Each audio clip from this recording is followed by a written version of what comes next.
Hello everyone, it's Alina. Welcome to my Soap General Hospital official channel. I hope everyone is having a wonderful day. Before we begin, please hit the subscribe button and give this video a thumbs up. Mommy Dearest will take it from here. The General Hospital recap for Monday, January 22, 2024, has Esme turning up at the prison to ask for aid, and Heather was more than willing to provide a hand. Also in this episode, Chase and Brooklyn requested Gregory for a love favor. Spencer justified his bad decision-making skills.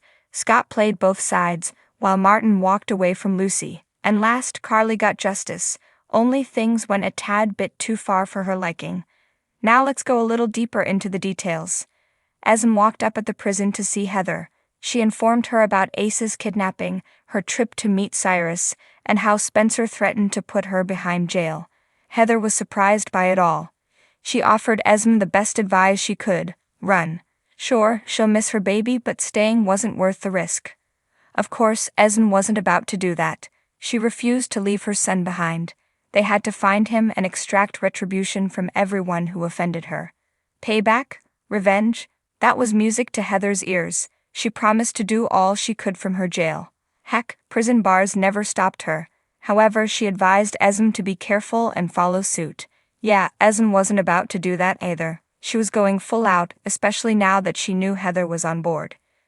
Meanwhile, at the hospital, Spencer got an earful from Laura while they waited for the detectives. When Dante got there, Laura made Spencer tell on himself. He said he gave Ace over to his father, but he had legitimate reasons. Nick was a better bet than Esme. While what Spencer and Nick did with Ace wasn't unlawful, Nick is still a fugitive. Dante ordered Spencer to contact the police next time he saw his dad, or else. Then he put out an alert to seek for Nicholas and left to find Esme. Later, Laura fretted that if Esme had her memories back, there was no telling what she'd do. Meanwhile, everything escalated at Crimson when Carly and Drew insulted Nina. This is payback, baby. Carly looked as smug as ever as Nina flipped over, having the magazine torn out from underneath her. Eventually, Drew told her to leave and Nina agreed. She hurried off and found herself a washroom to cry in. The same one Olivia was also in. Much to Nina's surprise, Olivia was sensitive to her condition and sob story. Once alone though, Nina vowed revenge on her adversaries.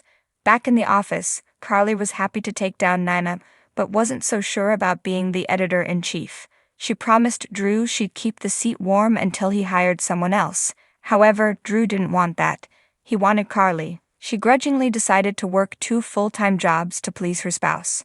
Speaking of cunning spouses, Scott told Tracy all about Lucy's attempt to harm her. Tracy tried to shrug it off but realized Scott was serious. She wasn't too worried though. What damage could Lucy possibly do? At the same time, Martin returned and was happy to finally see his lady love. Well, until he discovered she wasn't as delighted to spend time with him. After some significant contemplation, he decided to terminate ties. Lucy pursued him down, not wanting to let this love story go. Speaking of love tales, Chase and Brooklyn invited Gregory out for lunch to discuss wedding plans.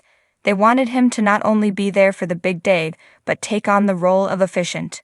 Gregory was honored at the thought. He wasn't so sure about whether or not he could accomplish it though. Gregory talked up about how ALS was beginning to impact his speech, and he didn't want to muck up their vows. Chase and BLQ understood his viewpoint, but they couldn't fathom anybody else marrying them. After much negotiation, Gregory decided to stand at the altar with them, as long as there was a backup officiant. Nicholas is back on General Hospital, and at the moment he is focused mostly on the son he has yet to truly mess up, Ace. But there's still Ava Jerome. Sure, they were divorced at the time of his death. And, undoubtedly, Ava had a huge part in his death, but there was still a lot of unfinished business between them. As in the romantic kind, could they be sliding back towards each other? It wasn't merely that Nick knocked up a teenager. It wasn't only that Nick then held the pregnant teenager prisoner. It claimed that an angry Ava whacked Nick over the head hard enough to believe she murdered him, and then hid his body, until it went. So, what we are arguing here is that too much has gone down for these two to ever see each other in a decent light again. On the other hand, these two kind of knew who they were when they first tied the wedding.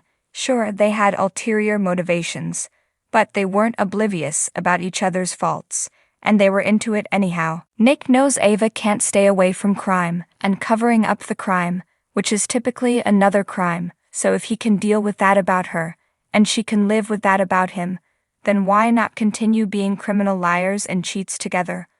Only the good die young after all. Either one of those things may happen, but not now. Down the line, they need to get to know each other again.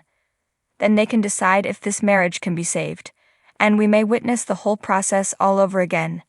General Hospital spoilers for January 23, 2024, involve lots of characters feeling worry over a missing buddy, test results, and an imminent trial. Do not miss this episode. Lately, Jordan Ashford is busy doing double duty. First, there's her position as Laura's deputy mayor, but there's something else she's been working on, figuring out the name of the person who shot Curtis. She must be on to something because, suddenly, 2 men flanked her on the docks, and then disappeared with her. Here's the thing, she was meant to meet up with Anna at Charlie's pub. Jordan wouldn't just skip out without letting her know. Unsurprisingly, Anna is anxious about her pal. Will the ex-spy be able to track her down, and if when she does, will Jordan be okay? Who were those men? Tracy Quartermaine must be having fun keeping Scott naive to the fact that she knows he and Lucy are trying to set her up, because she decided to continue to go along with his love act for now. So what's her strategy? When will she drop the blow that Lucy and Scott have no opportunity to scam her for her fortune? Tracy Quartermaine must be having fun keeping Scott naive to the fact that she knows he and Lucy are trying to set her up, because she decided to continue to go along with his love act for now. So what's her strategy? When will she drop the blow that Lucy and Scott have no opportunity to scam her for her fortune? These days, Lucy and Martin are utterly out of sync when it comes to their relationship. Martin had to have realized she was spending a lot of time consorting with Scott, so if Lucy needs to reassure Martin, she's probably letting him know she solely has eyes for him, or that she's not doing something stupid. One of the two alternatives. Experiencing a large level of anxiety is Curtis. The time has arrived to find out if his operation was a success. What if he still can't feel his legs? How will he react? On top of that, how will he and his family move from there? Finally, another guy experiencing the heat of stress and nervousness is Finn. The reason of these uncomfortable feelings, his trial is looming. Soon, they'll find out if his career will suffer a hit from this malpractice case. In case you missed these from last Friday, SoPub has your weekly General Hospital spoilers all in one location. They let you know what your favorite Port Charles Power players will be up to in the days ahead. So what do you guys think about this update? Let me know in the comments below. And if you like my videos, please click like and subscribe for more. I'll see you guys next time.